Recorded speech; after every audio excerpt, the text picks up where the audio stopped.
во продолжение ќе разговараме со вистински европски шампион во бодибилдинг, фитнес тренер и нутриционист, но не станува збор за тројца гости, туку три во едно. Ивица Јанев. Ивица, добро утро. Добро утро. Честитки, Ивица. Ви благодарам, Петя. Прво и основно што сакаме те прашаме, какво е чувството да си најдобар во Европа? Па, за мене е едно нормално чувство, не се чувствам воопшто вообразен, значи јас тоа го оставам позади мене, како некое достигнување, се со цел да не ми удри по глава, да не ме направи арогантен. Пред се јас се молам никогаш да не бидам арогантен, така да не се воздигнувам, ниту се носам со тоа чувство. Заврши надпреварите, се вратив во Македонија и си продолжив со работа нормален живот. Ево од Сабајле пред дома овде си направив тренинг од 1 сат, па се дојдов тука и животот продолжува најнормално. Добро, пред тебе сигурно ќе има и уште успеси, иако ова е просто неверојатно да си актуелен европски шампион. Тоа се случи на 6 мај годинава. Во Шпанија се случи. Но ме интересира затоа што претпоставувам дека самото тоа да се учествува е веќе голем успех. И што се може, треба да се помине, да се освои за да дојдеш воопшто на едно европско првенство? Па, вака, пред се треба и квалификации да се поминат. Тие квалификации се во нашата држава, на нашиот национален државен надпревар, каде што барем треба прво место да освоиш. Сега, после тоа ти си квалификуван по автоматизам да одиш на европско првенство, но дали ќе одиш, дали не, зависи од тебе. Зошто? Бидејќи буџетот наш е многу слаб, никаков минимален да го наречем, и тоа треба од твој джеб да си го платиш. Сам да си финансираш. Сам да си го финансираш целот. Сега, доколку освоиш некој од првите 3 места, тогаш тој буџет ти што си го потрошил, значи тие фиксни трошкови, значи пат, сместување, котизација, ќе треба да ти бидат повратени од страна на Бодибилдинг федерацијата на државата. Значи мене ме е ветено дека тоа ќе ми се поврати назад и верувам дека тоа ќе се оствари. Значи почнувајќи од квалификации за што се случуваат на државното, потоа ти доколку си спремен и доколку сметаш, се со разговор со соодветниот селектор во Бодибилдинг федерацијата и председателот на Бодибилдинг федерацијата, се одлучуваш на тој чекор да одиш. И кога одиш веќе таму и да бидеш шок, бидејќи имаш околу 2000 души пријавено. 2000 имало пријавено на. Значи тоа што го следиме по Инстаграм, лево десно, а тие сите фитнес инфлуенсери се таму, значи нема да бидат таму, тие се тука, и едноставно ти се соочуваш или застануваш на иста бина со најдобрите. И ти ако не си конкурентен, едноставно отпаѓаш, бидејќи тука е преголем изборот и само успешните оди напред. Тоа е исто како да се трудиш да влезеш во еден автобус каде што има 50 седишта и ти чекаш таму на крајот и мислиш дека ќе дојдеш таму. Не. Ако ти не си брз, не си способен, не можеш да влезеш во автобусот, а не па да бидеш на првото место, нели, во автобусот. Тој момент, самата бројка од 2000, како делуваше на тебе? Дали малку застрашувачки кога ги виде сите тие таму? Најпрво не ја знаеш таа бројка, едноставно нешто што знаеше, ние тргнавме од овде вторник, значи со кола до Тирана, од Тирана летавме до Шпанија, до Барселона, потоа трансфер со комбе до Санта Сузана, во Санта Сузана се случува тоа, преспиваме во еден хотел. Значи јас лично тогаш поминувам во најтешкиот период, бидејќи бркам килажа за утре дента, мерењето е во среда да ја фатам, изгледнат веќе 10 дена од претходниот надпревар што беше Балканското првенство, каде што земав исто така прво, по втор пат стана балкански шампион, прв пат 2019, 2023, уште еднаш балкански шампион. Значи цела недела поминувам бркам категорија со килажа, значи прегледнат, уморен и така натаму, и сега среда Сабајле одиме. Мерењето почнува од 10 саатот, ние стигаме таму 9:45 и пред тебе гледаш 300-400 луѓе у линија. Значи, како тунел, наместени по 4-5 души, гледаш шведската репрезентација со едно 100 души пред тебе, а ние сме тројца. И тука е тој првиот момент, носи со тебе куфери, се влечиш, бидејќи правевме трансфер од еден хотел во друг хотел, и чекаш на редот. Добро е што нашиот председател на Бодибилдинг федерацијата има доста пријатели, па ние се буквално ушалтувавме со албанската репрезентација и албанскиот председател на Бодибилдинг федерацијата не зема со нас да влеземе преку ред, бидејќи беа тие напред на линијата. Целата суштина беше бидејќи јас бев премногу гладен и изморен, бидејќи бркав категорија. Целта е да се измерам, да влезам во категорија, потоа сум способен и во можност да јадам, да се полнам и така натаму. И значи ние завршивме рано 10:30 да речеме. и потоа започнуваат подготовките за самиот надпревар. Мене првиот надпревар тоа беше мерењето во среда, првиот ми беше во четврток, додека вториот надпревар беше во сабота. Во четвртокот или наредниот ден во Bodybuilding Classic до 180 сантиметри од преголема имаше преголема конкуренција, значи бев преизненаден од тоа што го видов таму, јас земав второ место. Инаку јас сум исто така дебитант на европско надпреварување, прв пат учествувам на европско надпреварување. И освоив таму второ место, тоа е овој. Не бев задоволен од самиот себе си, од презентацијата на мојата форма, направив некои да речам грешки во самиот приказ на мојата форма и знаев дека наредниот надпревар што ми е во сабота, тој ми е доминантниот надпревар за кој се спремам јас. Тоа е мојата матична категорија. Тоа ми беше едно школа дека ќе го поправам. Bodybuilding Classic Physique. Што значи? По што се разликува? Сега ќе ви објаснам. Значи разликата е тоа на соодветна килажа има соодветна висина. Извини, на соодветна висина има соодветна килажа. Добро. Мора да се вклопиш во тоа. Тоа е една работа, во Bodybuilding Classic Physique има задолжителни пози што ти мора да ги правиш за да бидеш во таа категорија. Тоа е вакуум позата. Или Bodybuilding Classic тоа е златна ера на бодибилдингот. Значи она што е естетика, симетрија, грациозност, каде што ако се сеќаваме Арнолд Шварценегер кој ќе направи дупла бицепс со поволичен стомак. Се сеќаваме. Така, да. Значи тие се таа убавина, затоа се вика златната ера на бодибилдингот. Таа е мојата категорија и моментално е најпопуларната категорија во светот. Сите што ќе инфлуенсери моментално што се во светот се од оваа категорија, од Bodybuilding Classic Physique. И таа е мојата матична категорија каде што учествував во саботата и фала му на Господ, фала му на Свети Ѓорѓе, тоа се случи баш на Свети Ѓорѓе Победоносец. Тој ми е мене заштитник, го освоивме овој трофеј што буквално за мене е најголемото достигнување во спортот. А воедно и во државата, најголемо достигнување до сегова никој не го освоил. На еден европски шампионат да освои и злато и сребро. Има претходно македонец што освоил злато на европски надпревар, но нема што освоил два медали на еден. Јас сум единствен. Ивица, ме интересира малку тој бодибилдерски свет. Еве сте биле сега меѓу избраните, рековме 2000. Ти самиот рече дебитант, што со други зборови за нив можеби како аутсайдер, така? Да, ја бев аутсайдер. Сигурно не те гледале од старт како нека конкуренција, да. Замавнат во едно ќоше таму. Магарешка клупа. Не магарешка, си бараш место, знаеш како е. Таму, значи имаш 100 души, украинците беа над мене. Значи јас во апсолутно кога се боравме за апсолутен победник, сите беа украинци, ја бев единствено македонец. Значи Украина е доминантна во спортот. Значи ја бев во еден ќоше како еден, да не речам, скитник, питач. Чесиње со храна, на една чергичка легнат и чекам да ми дојде времето, додека од друга страна, буквално тоа е вистината со пелената, тетрапелена од бебето на која јадам, си ги собирам трошките, си ги фрлам во ѓубре и тоа е, додека од друга страна над мене ги имаш украинците, од другата страна беа шуѓаните, кои имаш масажери, шминкери. Ама да гледаш дека тоа не било пресудно. Не е пресудно, во животот борбата е таа, значи ти ако и го имаш и најдобриот тим, ако ти не си психички и физички спремен, не можеш да успееш. Ја имав Што е тогаш пресудното? Еве што кај тебе беше вербата во Господ и сите искушенија што ги имав до тој момент, тоа ме направи најсилен. Да поминам преку сето тоа што еден нормален човек не може да помине. Ја во последните 10 дена или последните 2-3 дена до предмерење ја поминав нешто што во животот не сум го поминал. Нормален човек тоа не може да го издржи. Над 70-80% ќе бидат на другиот свет.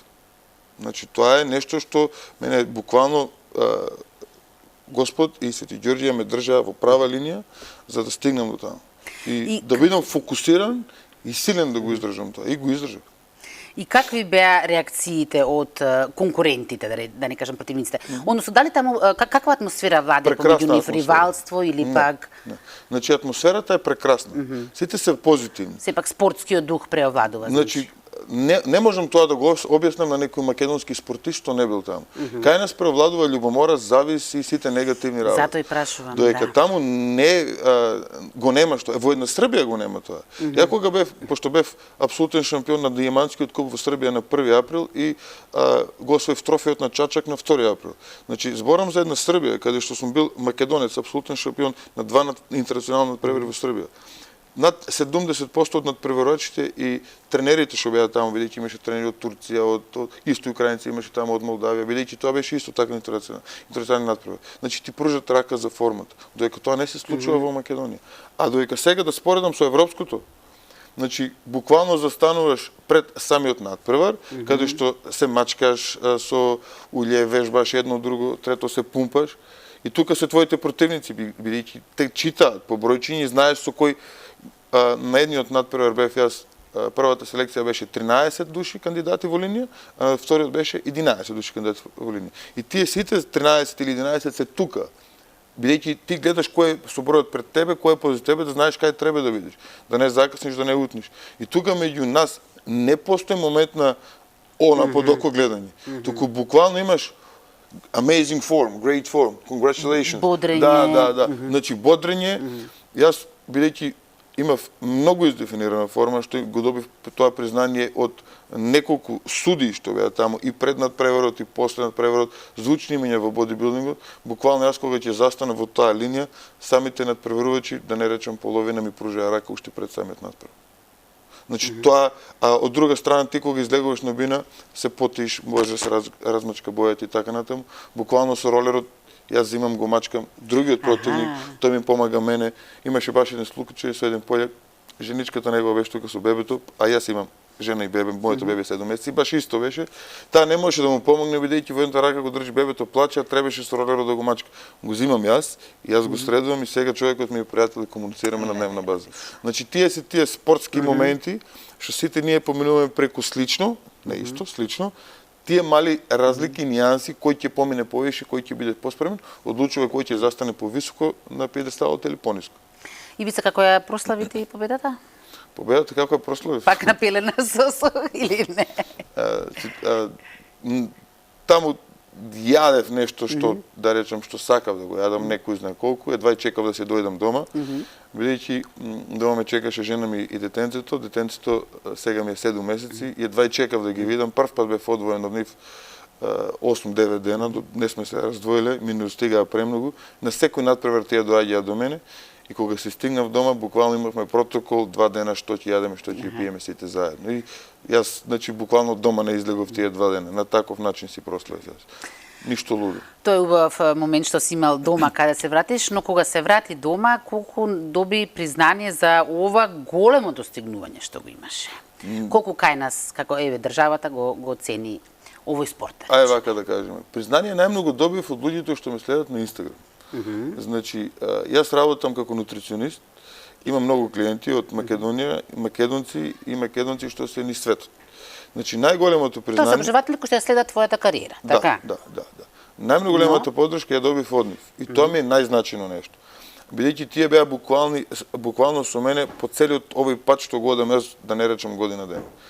Признание од државата се уште не сум добил никакво. Значи, до сега не се јавил никој. Ни тапшање по рама дори? Никој.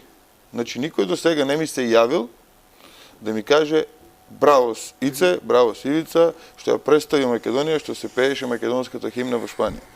Покрај тоа, значи, што освоив јас 2 медала, до сега никој не се јавил ништо. Сега имаме договорено во Агенција за млади и спорт, при тоа со освојување на европската титула, јас сум квалификуван за европска стипендија. Значи, за стипендија од државата.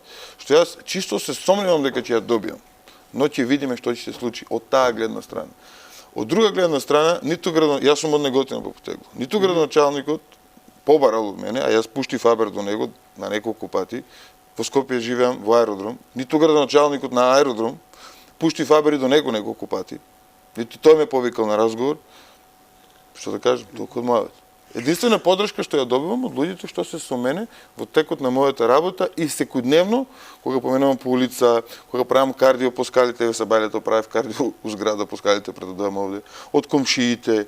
Тоа за мене е вистинската љубов на секојдневието, кога ќе ти шириш позитивна енергија. Бидејќи јас со надпреварите покажав не дека сум јас добар, тука јас го покажав патот како еден нормален човек може да се качи на пиедесталот на Европа. Бидејќи јас се сметам како нормален човек. Се спремав една година, вежбам со години и јас успеав во нешто што е сон за секој што е во спорт. Ти како индивидуа не мора да станеш европски шампион, но ти можеш да успееш во твојата цел, во твојата насока, доколку го дадеш твојот максимум. Тоа ми беше мене целта на овој надпревар, да покажам дека може да се оствари. Мајка ми има рак моментално. Да и покажам на мајка ми дека може да успее во нејзиниот живот, доколку се боре, доколку го фокусира тоа. И мајка ме слуша и веќе е многу подобра од пред 7 месеци. Таа е 7 месеци веќе во борбата со ракот и е супер. Целта ми е на секој еден да му покажам дека твојот успех, твојата среќа зависат од тебе. Не од дали мене ми истапкала по грб и по рамо државата да ми каже браво Сивица за европско. Небитно е тоа. Тоа е воопшто, секако е битно од една страна, но мене индивидуално не ми е значено. Значено ми е јас да успеам во мојата цел и да бидам пример за сите останати да го следат овој пат. Бидејќи ние ова го правиме пред се за нас. Не го правам јас ова за државата да ми даде мене благодарница. Го правам ова за мене и да ги мотивирам нормалните луѓе. Ти како фитнес тренер, меѓу другото, токму тоа и го правиш, Тоа да им го работам, помогнеш тоа на луѓето да го променат начинот на живот. Ивица, сакав да те прашам, претпоставам дека гледајќи те каков борбен тип си, дека со ова не завршуваш, ова не е крајот. Повисоко од ова само е светското, така? Така е. Се размислува веќе на тоа поле. Моментално сега ќе ти кажам, ова прашање ми го поставуваат скоро на секој интервју. Немам амбиција моментално за светско, ќе ти кажам зошто. Бидејќи сега фокусот ми е да станам татко на годината, да се посветам на синчето. Така. Значи сакам тоа оправдана причина. Да, сакам него да го дигнам до едно ниво, значи јас сум му потребен на него. Ова сето беше плански направено додека Грегори се вика син ми, додека тој расте во периода до 7-8 месеци, каде што мајката е доминантна во неговиот живот. Јас да можам да се фокусирам на ова и тоа го испланиравме супер со жена ми Елена. И сега кога му требе татко, бидејќи Грегори праве со мене кардио од неговата 40 ден. Ставен на кенгур, ја правам со него кардио. Значи по улица, во банка, во зграда, секаде ме гледаат со него. Не го оставам. И он е научен на мојот глас, бидејќи јас тогаш зборувам со моите клиенти. Сега јас кога зборувам, може кој да прави вака прави и гледа у мене. Ја на телевизија пред една недела го носев со мене. Вака на интервју си го ставив тука и се седи се разговара. И он си слуша, ништо не прави. Бидејќи е научен на тој разговор. Добро, дали тоа значи еве се ова прашање што можеби не ти го поставя дека можеби Грегори го подготвуваш за светско? Убаво прашање. Значи секогаш по старите велат Господ му дава син на тој татко што има недовршена работа. За синот да ја продолжи. Јас ќе бидам горд доколку мојот син се одлучи нели да направи такво нешто. Моментално, како што кажеш, немам амбиција за светско за сега, но за 3 години можеби. Бидејќи за 3 години јас ќе влезам во мастерс, моментално сум 37 години, тогаш ќе бидам 40 години, ќе влезам во мастерс. Од една страна, од друга страна син ми ќе биде пораснат и јас ќе можам повторно да се посветам како што треба професионално на тој проблем, бидејќи европското е голем залак, но ова е уште поголем залак. Јас 3 години од сега веќе размислувам на таа тема и ќе работам на таа тема. За после 3 години да јас и пак бидеме овде во емисија и да го имаме поголемиот трофеј. Со тоа што идниот пат и Елена и Грегори ќе бидат овде. Нема никаков проблем. Заедно. Ивица, многу ти благодарам. Уште еднаш честитки. Благодарам на вас. Ова е нешто што и на сите нас многу ни значи. На секој еден нормален граѓанин на оваа држава ќе треба да му значи, така? Се надевам. Значи, мојата цел беше, јас многу пати, Инстаграм е главна платформа преку која работам и по која општам, и ЦББ сум таму. Значи, многу често знам да кажам, значи, се надевам дека ја представив Македонија во најдобро светло и се достоинствено и се надевам дека секој што ме следи е горд на тоа што заедно го остваривме. Бидејќи ја ова не го ставам како мој успех. Бидејќи ако немав поддршка од сите луѓе околу мене на дневна база, значи ти не можеш да успееш. Значи едноставно го немаш тој мотив, тој драйв. Ако го имаш таква убава поддршка и таква сплотена позитивна енергија, е многу убаво, бидејќи ти представаш мотив за другите и тоа обострано оди и така сето оде нагоре. Благодарам уште еднаш, Ивица.